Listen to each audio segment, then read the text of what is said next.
e vivendo como se ele não existisse. Você pode repetir isso comigo com uma só voz? 1, 2, 3 e crendo em Deus. Crendo em Deus e vivendo como se ele não existisse. Vamos lá, todos juntos mais uma vez? Crendo em Deus e vivendo como se ele não existisse. Eu quero trazer algumas ilustrações e conselhos e ideias que Deus colocou no meu coração do que seria um cristão que diz que crê em Deus, mas vive como se ele não existisse, a partir de umas experiências mais estarrecedoras da palavra de Deus, que ao longo da história tem sido estudada. Uma grande crise para o ateísmo, uma grande crise para os céticos, uma grande crise para aqueles que não vivem pela fé. Ressurreição de um morto. Você crê nisso? Você crê que um dia alguém foi ressuscitado dos mortos? Eu creio que você também, por isso nós estamos aqui. E João capítulo 11, mesmo sentados, eu vou ler um bloco maior de texto, não é muito meu costume. Gostaria tão somente de ler um versículo nessa noite, que é o verso 35, menor versículo da Bíblia. E Jesus chorou, ou Jesus chorou. Mas por ver muitas caminhas diferentes, eu queria ler aqui. Eu vou fazer um momento de intercessão após a nossa mensagem.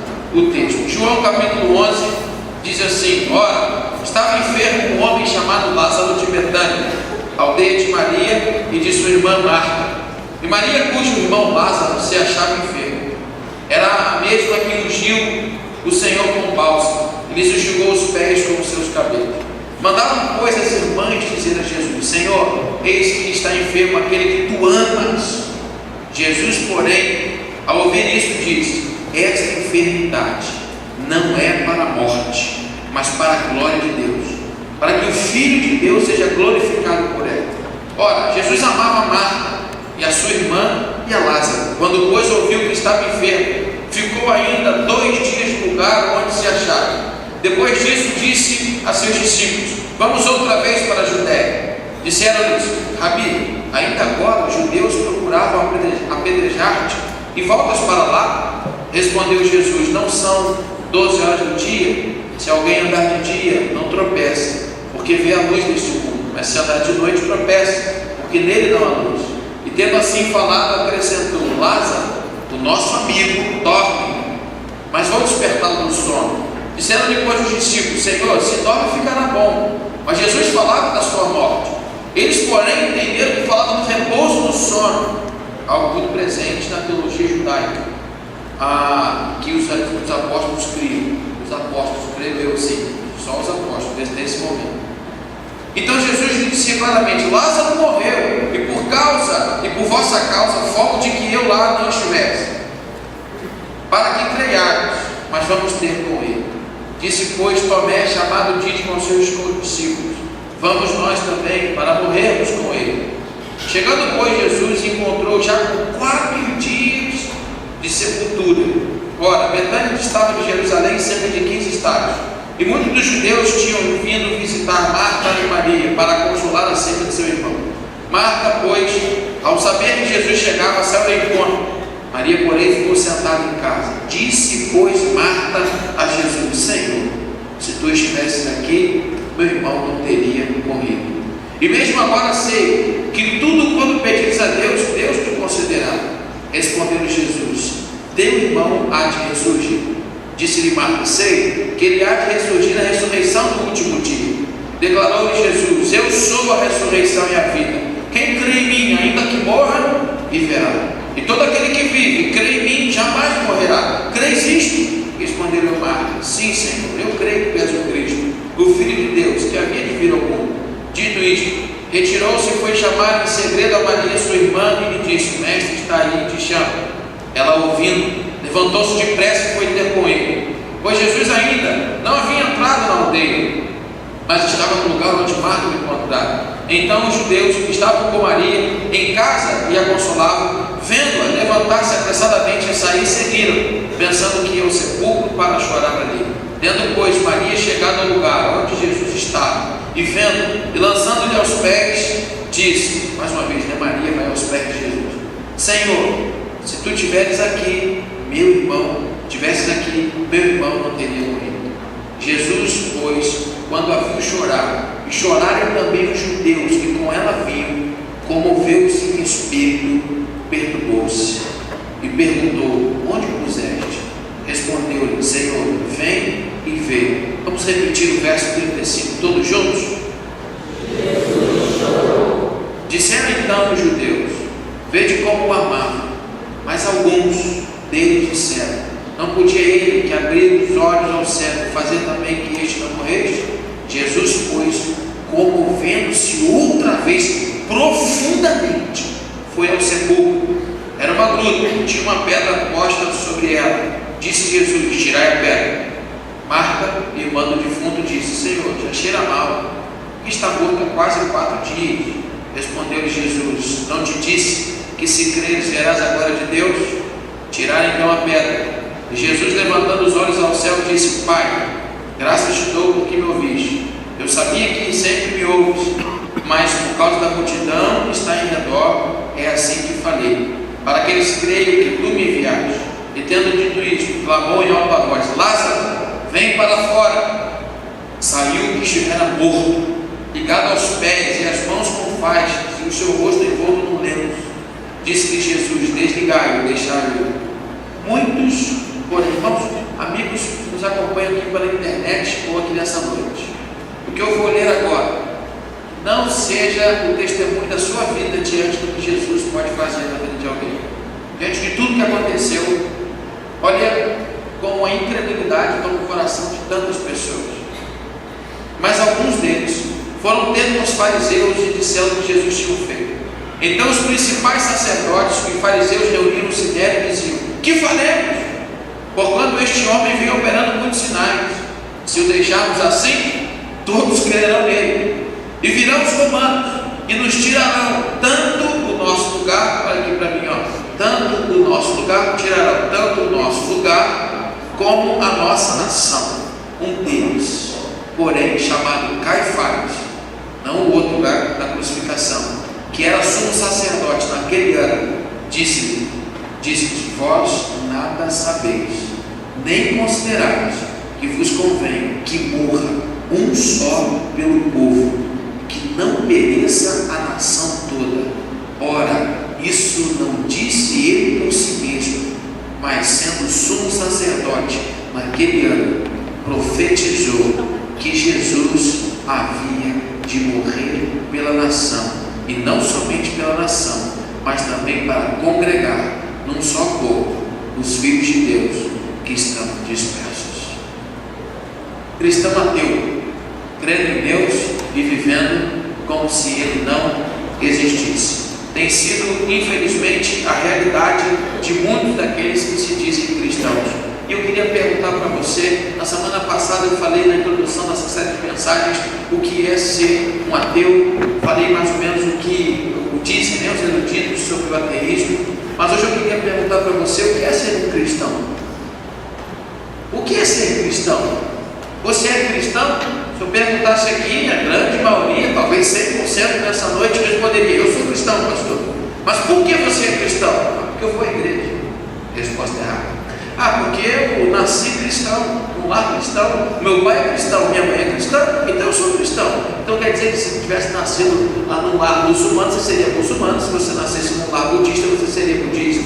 Eu não sei qual a definição que você tem de cristão, mas a expressão que nós temos é que cristãos são pequenos cristos.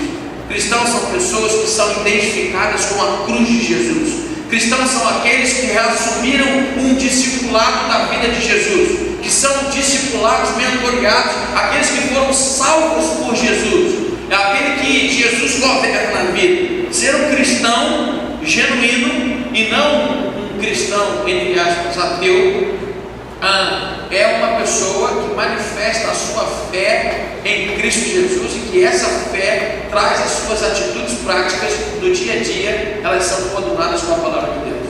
Você é um cristão?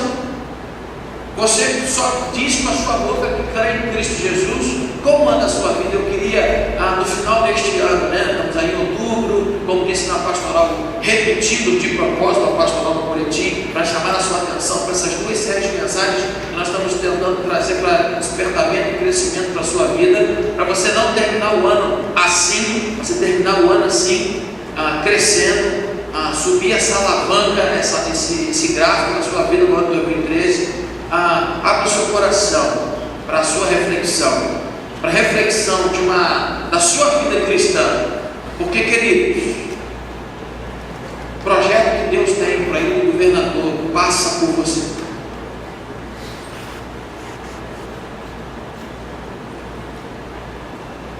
Quem disse amém? Talvez se eu dissesse assim: Deus quer abençoar você, eu diria amém. Não é por maldade não, talvez é muito forte essa expressão. Eu creio que você sabe disso. Então eu vou repetir para te dar essa oportunidade. O projeto de Deus na ida do governador passa por você. Amém. Por você. O que Deus está fazendo aí no governador há tantos anos, desde mais de um século, desde que o Evangelho chegou aqui, e passa por você. E começou a passar por mim há um ano atrás, quando eu vim morar na ilha do governador. Eu não sei o que você deseja para a ilha do governador, mas eu tenho o sonho de ver o reino de Deus implantado nesse lugar. E me juntar aos irmãos que estão aqui há mais de um século, pregando a palavra de Deus, e dar continuidade àqueles que no passado, fizeram a sua parte. E eu estou tão somente colhendo e dando continuidade àquilo que os irmãos fizeram aqui no passado. E o que você fez no passado, eu quero me unir aos irmãos e ver a ilha do governador transformada por Jesus. Mas isso não vai ser feito por qualquer cristão. O projeto de Deus passa pelo cristão autêntico, aquele cristão realmente que ama a cruz de Jesus, aquele cristão que não vive como se ele não existisse. Tem um lugar, e por isso eu cada vez mais me preocupo com aquilo que a gente canta. A gente precisa se preocupar, porque é uma facilidade muito grande, às vezes a gente assumir algumas verdades na canção, e no dia a dia isso ser uma rotina, uma conclusão, uma caminhada. O que é ser um cristão ateu? Mais do que isso, como a gente vive dizendo que crê em Deus, mas como se não existisse? Eu encontro algumas coisas nesse texto de uma maneira muito interessante. Os irmãos sabem que o tema dessa mensagem é de um autor, é de um livro, mas a mensagem não é do autor, é do Espírito Santo. Eu creio que Deus colocou isso no meu coração. Eu estou usando só um tema para a nossa série. Eu queria que você olhasse para o verso 21 e para o verso 32 do capítulo 11 do Evangelho de João. Há uma semelhança no verso 21 e há uma semelhança no verso 32. As duas irmãs dizem a mesma coisa. Senhor, se o Senhor estivesse aqui, meu irmão não teria morrido. Irmãos, pessoas que vivem dizendo que creem em Deus, mas a sua vida manifesta, a prática da sua vida às vezes manifesta que você vive como se ele não cresce, ele não existisse. É extremamente relatado para mim, saltou no meu coração a ideia de Marta e Maria, que a gente repete isso direto, todo dia, às vezes. Digo que creio em Deus, mas não aceito ou compreendo a sua vontade. Digo que creio em Deus, sonda-me. Eu não sou o pastor Gisiel não, então fica firme. Transforma e usa. Mas a vontade de Deus então chega, se instala na nossa vida. Senhor, se o Senhor tivesse feito de outro jeito, Senhor, não era muito bem o que eu queria, não era isso que eu pensava. Pessoas que vivem dizendo que creem em Deus, pessoas que creem em Deus e vivem como se ele não existisse, são pessoas que tentam viver fora da vontade de Deus. E aí, alguns autores, talvez nessa noite poderíamos chamar de cristão ateu. Aconteceu, querido. Te dá uma notícia para você: o mundo não está entregue ao acaso. O mundo não começou com um acaso e não continua com um acaso. Deus é soberano e está no controle da história, creia você ou não. Deus sabe o que está fazendo. E se tem uma coisa muito difícil que a gente precisa aprender, é conviver Eu digo que creio em Deus, mas eu me viro de costas para Ele assim que a bênção não chega. Nós temos hoje uma igreja evangélica no Brasil que faz isso todo dia, que está em busca daquilo que Deus pode te dar com as suas mãos. E quando não chega, como está a sua fé, querido? Quando a gente ora e a pessoa morre. O cristão ateu é aquele que diz que crê em Deus, mas não aprende a conviver com a vontade dele. Não é masoquismo. É porque historicamente, nós estamos ainda construindo a nossa democracia. Olhar para a nossa história, né, desde a invasão que invadiram o nosso país aqui há séculos atrás, mas historicamente nós estamos construindo essa democracia. O ser humano não pode obedecer. Nós não gostamos de ser submissos. Esse negócio de viver em monarquia, opa! Alguém mandando e eu obedecendo, o pecado roubou isso da nossa vida. Mas eu quero dizer uma coisa para você: o cristão, ele vive num reino, que tem um reino, e o rei do reino é soberano. No reino de Deus não tem quem discorde dele. Ele manda e acabou. E isso é muito bom para a sua vida. Eu não sei como anda o seu coração. Não estou dizendo que isso é fácil, não. Estou dizendo que isso é fácil, não. E por que isso não é tão fácil? Porque a gente sempre gosta de achar um culpado. É ou não é? Nós estamos geralmente é alguém que tem autoridade. Nós estamos na fila do banco. E aí a fila demora. A culpa é de quem? Que demorou? É de alguém. E no final da história, se não for dos políticos, vai ser de Deus. Não é ser o gerente do banco. Não, o gerente são os políticos. Eles não ficam no banco. E a gente começa a querer achar culpado sempre. A gente sempre quer achar um culpado para tudo, mas a gente nunca quer se colocar no lugar do culpado. Existem coisas na nossa vida que dependem da soberania de Deus, mas existem coisas na nossa vida que dependem da nossa responsabilidade. A soberania de Deus não exime a responsabilidade do homem. E o homem pecou, e o homem caiu, a raça humana caiu e pecou contra Deus. E tudo que nós temos hoje que o homem não compreende vem do pecado. E não adianta querer ficar botando a culpa em Deus. Por que Deus não fez? Por que Deus não fez? Por que Ele não fez assim? Epicuro, já citei esse cara aqui várias vezes para você. Se Deus é bom, se Deus conhece todas as coisas, Ele é onipotente, onisciente, no máximo Ele é um sádico, porque se Ele sabe todas as coisas e não pode fazer aquilo porque Ele não sabia ou não é onipotente, então não tem poder. Isso é antigo, irmãos. Sai dessa. Deus é soberano e há um controle na história mundial chamada monarquia do rei Jesus. Ele é soberano. Marta e Maria, a princípio, ficaram desconcertadas ao Senhor, foram reclamar: se o Senhor tivesse chegado antes, por que o Senhor não atendeu o nosso pedido? Olha a nossa situação, elas rejeitam aquela oportunidade. Olha, eu não estou criticando elas, porque a morte é um momento difícil. O ser humano não foi criado para morrer, então a gente tem essa dificuldade de aceitar e lidar com a morte. Há pessoas que não se recuperam. E elas não são fracas, não, elas são humanas. São pessoas que não te ajudam. Quem está no controle da sua vida? Como está o conhecimento da palavra de Deus? Geralmente pessoas que têm dificuldade de entender e aceitar a vontade de Deus para a sua vida são pessoas que têm um conhecimento muito superficial das Escrituras Sagradas. Não viva como se Deus não existisse. Eu não sei por onde você está passando, mas eu sei de uma coisa: Deus está no controle. Deus está no controle. Em segundo lugar, algo que eu observo nessa noite sobre como a gente pode dizer que crê em Deus e viver como se Ele não existisse, é na contramão disso tudo, viver uma vida sem fé. Eu posso pegar a soberania de Deus e falar assim, como eu disse aqui na quarta-feira, eu estou ministrando uma série de mensagens sobre oração, como desenvolver uma vida poderosa de oração. E na quarta-feira eu fiz uma introdução, eu fiz uma pergunta. Vou pedir para alguém responder aqui, muito obrigado. Irmãos, Deus vai fazer alguma coisa que não seja da vontade dele? Os irmãos que estiveram quarta-feira não podem responder, e já sabem. Deus vai fazer alguma coisa que não seja da vontade dele? Vai ou não vai? Pastor José de Jesus falou hoje de manhã isso aqui. Sério? Vai Deus sim, isso aí.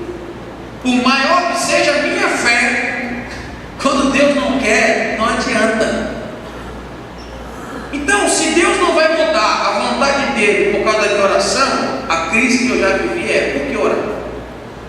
Para que orar? E eu fiz essa introdução, e os irmãos de quarta-feira sabem a resposta. E se você ficou na dúvida, vem quarta-feira. Só um merchan para você aprender algo de Deus. No contrário de pessoas que vivem como se Deus fosse culpado de tudo, existem pessoas que não creem que Deus pode mudar situações. O que diz? Eu quero que você leia aí agora para mim o verso 40. O que diz o verso 40 do capítulo 11? Pode abrir a boca e ler o verso 40 do capítulo 11. Isso, pode ler bem alto.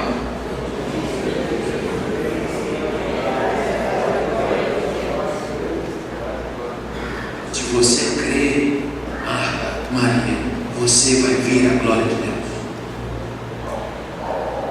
Pessoas que dizem que creem em Deus, mas se acovardam diante das lutas da vida, porque na verdade a gente não crê que Deus pode mudar a situação e a história. Elas nunca imaginavam, no máximo pela teologia deles, eles iam ressurgir. Jesus estava falando de uma ressurreição no final. Os apóstolos, os judeus, acreditavam no som da alma, não só os judeus, isso acabou perpassando. Não consigo acreditar nessa possibilidade de judaísmo por causa da união que nós temos espiritual em Cristo. Se Efésios diz que eu estou unido em Cristo, e Jesus não está dormindo, não posso estar dormindo, porque ele não está dormindo, ele está pastoreando a igreja. Mas eles entendiam no conceito judaico esse sono, o Hades, e agora depois dorme na manifestação do reino na vida do Messias, e agora elas estão achando isso, elas não criam. A princípio elas rejeitam a vontade de Deus, têm dificuldade de lidar com essa situação. E Jesus precisa chegar para elas: ele vai voltar. É sempre, eu sei. Não, ele vai ressuscitar. Eu entendi isso lá no final. Pessoas que dizem que creem em Deus, mas vivem como se ele não existisse, são pessoas que abriram mão de viver uma vida de fé. Está difícil? Creia, porque ele ressuscitou Lázaro, pode ressuscitar o que você pede. Eu quero dizer nessa noite para você: não pare de crer, não deixe de orar, porque você não sabe qual é a vontade de Deus. Ore. Cadê aquela fé que você tinha quando você se converteu? Que quando os problemas chegavam, que quando as dores chegavam, o que você fazia era dobrar o joelho diante de Deus. A nossa irmã Andréa Chefã aqui no domingo passado deu uma palavra para a igreja. Muitas vezes no campo de batalha, na arte da guerra, você pode fugir para quatro direções. Você pode pegar o rumo do norte, do leste, do oeste, do sul. Mas para o cristão ainda tem uma saída: do alto. Creia que Deus pode mudar essa situação. Não desista de crer. Não é dos teus sonhos, não, mas de que Deus pode fazer o que você não é capaz nem de imaginar. Eu creio na soberania de Deus, então por isso eu descanso? Não, Jesus disse: você crê, você vai ver a glória de Deus. E meu querido, eu quero ver a glória de Deus na igreja Batista Uá, e eu creio que eu vou ver isso. Que tempo? Não sei. Na verdade eu creio que eu tenho visto a glória de Deus, que eu tenho visto a glória de Deus na sua vida mesmo. Você crê? Volte a crer. Eu não sei se você está enfermo, creia que Deus pode curar. Creia até o final. Eu disse numa experiência com os irmãos lá do Instituto Bíblico Carelli, que por sinal, abre um parênteses aqui, logo vocês vão ver 2 grupos do Instituto Bíblico Carelli dando uma grande aula do GBD.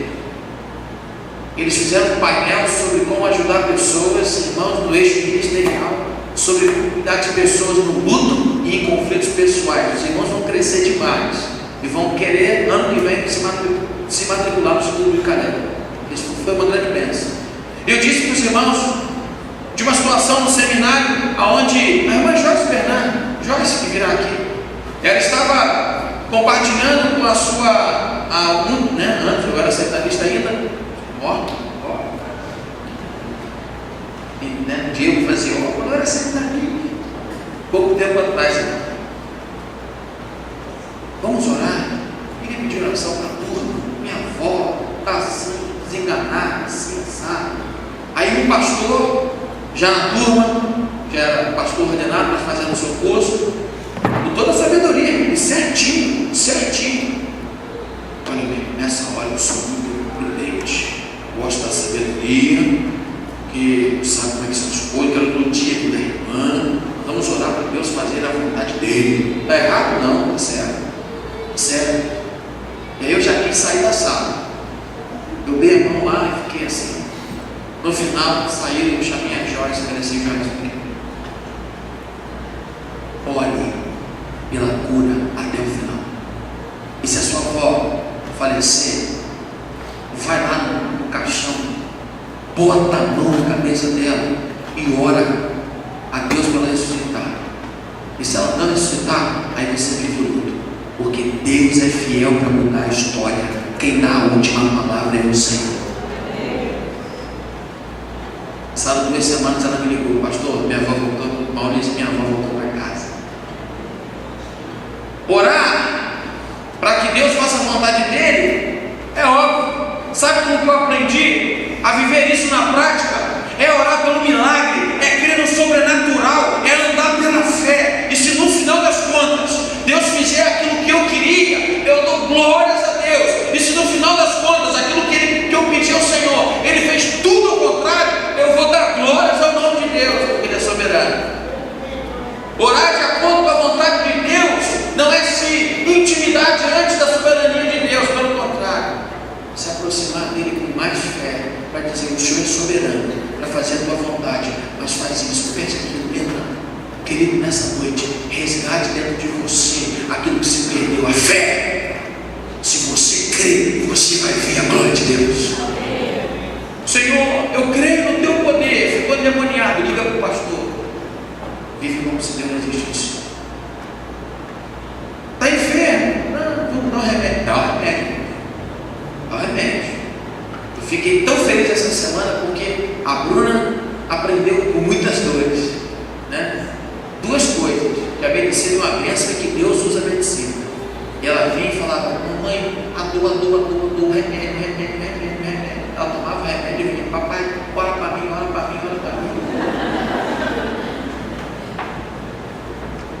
Se algum pastor diz que você, para manifestar a fé, tem que parar de tomar remédio, manda ele embora. Manda ele ler a Bíblia. Tá bom? Mas isso não faça isso. Não faça isso. Mas quando você for tomar um remédio, isso não é falta de fé, não, né? Isso é prudência, isso é inteligência, isso é fé. Você crê que aquele remédio ali tem a inteligência de Deus. Senhor, abençoe esse remédio. Irmãos, vamos andar pela fé. Eu creio que se o mar se abrir, Ele te faz andar pelas águas. E se lá você afundar, Ele te levanta, ou Ele te ensina a nadar. Vale a pena viver pela fé. Em terceiro lugar, existem pessoas que dizem: creio em Deus, mas eu não acredito que Ele me ama. O verso 35 é a maior expressão para mim de declaração da humanidade de Deus amando o ser humano. Eu queria falar com você que está sofrendo. Ele deu uma interpretação desse texto muito linda. Jesus chega e a cena da morte está montada, todo mundo chorando, e ele sabia que Lázaro ia ressuscitar. Ou não sabia? Ele disse: não chore não, ele vai ressuscitar. Ele vai ressuscitar. Aí Jesus chega, olha para Marta, olha para Maria, imagina o túmulo do amigo a quem ele amava, chora. Por que Jesus chorou, irmão? Se ele sabia que ele ia ressuscitar. Porque antes do milagre vem a compaixão. Antes do poder sobrenatural da fé, vem o poder natural do amor.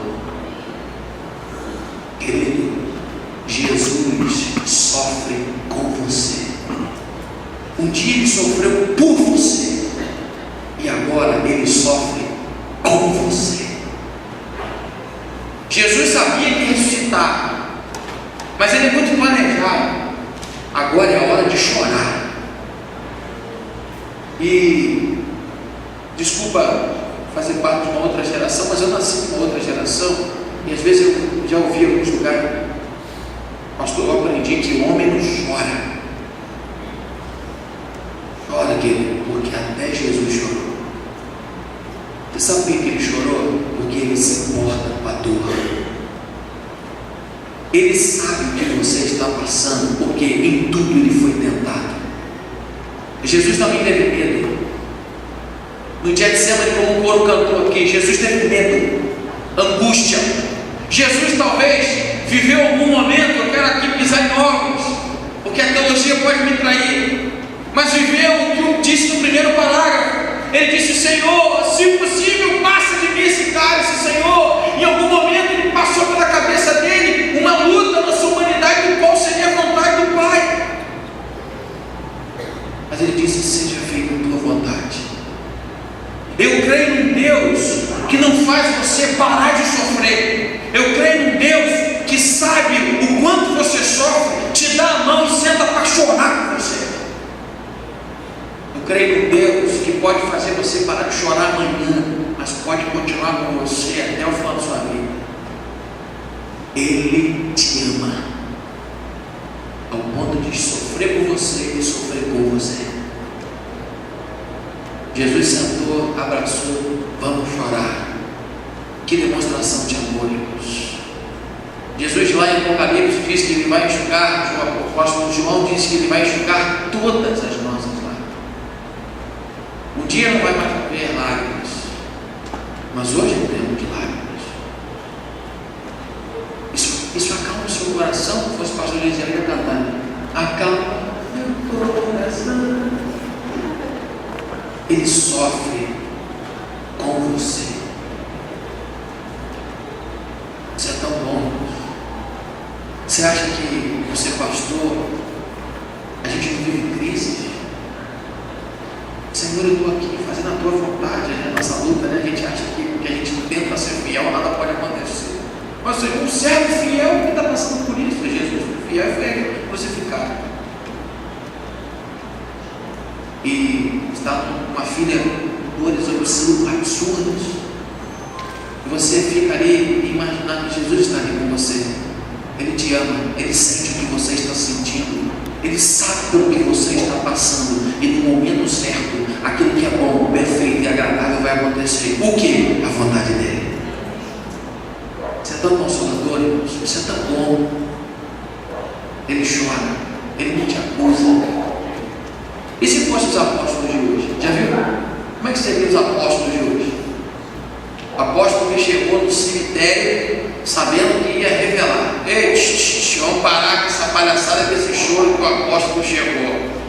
O poder chegou. Ei, tira a pedra. Foto. Vira a câmera para cá.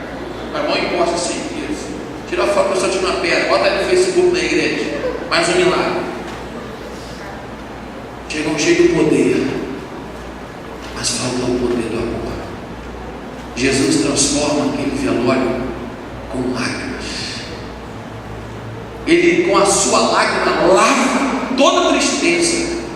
E depois, então, ele traz a manifestação do poder da vida. Diante da morte, a vida sempre vai prevalecer. Não tem muito tempo aqui que eu disse isso. Por que ele teve que chamar o nome de Lázaro? Ele só diz: vem para fora, todos os mortos teriam que vir, porque diante da morte a vida de Jesus prevalece. Saia daqui nessa noite para voltar a crer que Ele te ama. Para de rastejar a sua cabeça e dizer: eu estou pagando.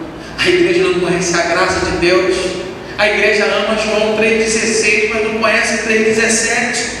Ele não veio ainda para julgar, mas para salvar. O ministério da igreja é da reconciliação, é do amor. Ele está aqui para lhe ajudar, para te tirar dessa situação, não para lhe acusar. O Espírito Santo te convence, não te acusa. Ele te convence: meu filho, sai dessa, isso é pecado. Ele ama você. O que você está passando hoje não tem nada a ver com o que você fez no passado.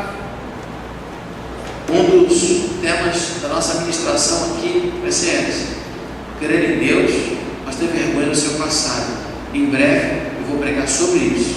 A graça do Evangelho é maior do que a vida. Ele ama você ao ponto de chorar com você e por você.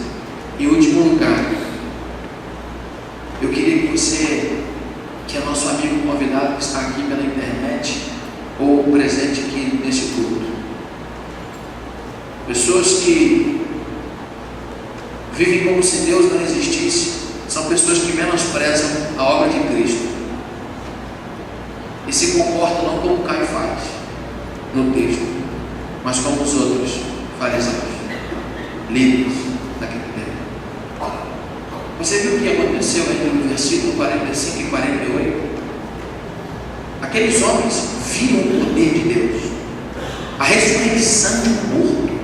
Estava todo mundo glorificando a Deus. Se cumpriu a palavra de Jesus há 2 dias atrás. Ele não morreu, ele apenas dorme. Essa enfermidade é para a glória do Pai, para que o Pai seja glorificado. E isso agora se cumpre. Deus é glorificado, mas existem alguns seres humanos que ficam preocupados em não reconhecer a obra de Cristo e se voltam contra Cristo. Pessoas que dizem que creem em Deus, mas vivem como se Ele não existisse. São pessoas que abrem a sua boca para cantar, dizem o que quiserem de Deus, mas rejeitam a obra de Jesus. A obra expiatória, a cruz do Calvário, saiu da mensagem cristã. Cristãos ateus, Jesus manifesta o seu poder, Jesus manifesta a ressurreição. O diálogo de Jesus com Marta e Maria é de salvação. Ela reconhece algo na teologia. Jesus não pergunta isso para ela: você crê que eu sou filho de Deus? Ele só diz: você crê? Ela: eu creio que o Senhor é filho de Deus enviado ao mundo. O Espírito Santo tocou no coração dela. Ela responde aquilo que Pedro disse. Eu iria dizer, no contexto aqui da cronológica da história, mas aqueles homens estão preocupados com o seu dinheiro, com o seu carro. Opa, isso vai dar problema para a gente. Esse cara vai tomar fama, ele vai crescer, os judeus vão começar a crer nele, e aí Roma vai tirar o nosso emprego, vão matar ele. A gente até reconhece o que ele fez, mas eu não vivo o que ele fez. E domingo passado eu terminei dizendo que pessoas que creem em Deus, mas vivem como se Ele não existisse, são pessoas que vivem a fé em Deus fora de Cristo Jesus. Eu quero voltar a ficar com essa expressão. Só tem uma maneira de você chegar até Deus: Jesus. Você vê muito milagre. As pessoas têm visto muito o que Jesus tem feito, mas continuam rejeitando a sua obra. Talvez, meu amigo, você está aqui nessa noite, você está pela internet e você viu a ressurreição do teu filho, do teu esposo. Não a ressurreição física, mas você viu que aquele que estava morto reviveu. Aquele que estava morto no seu delito, no seu pecado, o Espírito Santo veio e Jesus ressuscitou essa pessoa. E essa pessoa hoje anda em novidade de vida. Você tem testemunhado a transformação dessa pessoa. Você tem visto o milagre da ressurreição dentro da sua casa. Não falo com você talvez pela internet, mas você continua rejeitando o que Jesus fez. Se você perguntar para esse pessoal aqui: você estava lá quando Jesus ressuscitou Lázaro? Estava. Então você acredita? Cara, eu vi o que aconteceu. E por que você tentou matar Jesus? E a partir daquele dia, os judeus começaram a conspirar a sua morte. A liderança. Como está a sua fé, querido? Que tipo de vida cristã nós estamos levando, irmãos? Nós somos humanos. Eu tenho talvez mais dúvidas do que você pensa. Tenho muitas dúvidas. Isso não me leva para longe de Deus, me leva para mais perto de Deus. Não é a oração e o jejum que te levam para perto de Jesus. Quem te leva para perto de Deus é Jesus. Quem te leva para a oração e jejum é Jesus. Começa a caminhar pela graça com Jesus, que ele vai começar assim: filho, ora mais, vem jejuar mais. Não é você que conquista, é ele que te dá. O que você tem feito com a vida de Cristo? O que ele fez por você na cruz do Calvário? A ressurreição dele, o projeto de salvação, de restauração da raça humana por completo, tem levado você a uma transformação de vida.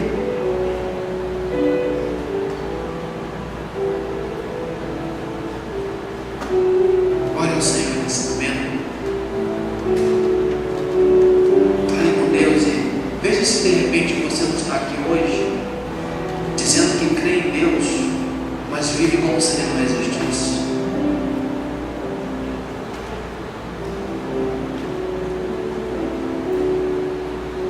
Será que você não perdeu a fé? Vem todo domingo, vem toda quarta-feira, campanha, reunião de oração, mas já não crê mais que Lázaro pode ressurgir, já não crê mais que o seu marido pode voltar, já não crê mais que o seu filho pode se converter, já não crê mais que essa situação pode mudar, já não crê mais. O projeto de Deus para a sua vida não é só você ser um cristão, não. Porque crê, até o diabo crê e treme. O projeto de Deus para a sua vida é que a sua fé em Cristo Jesus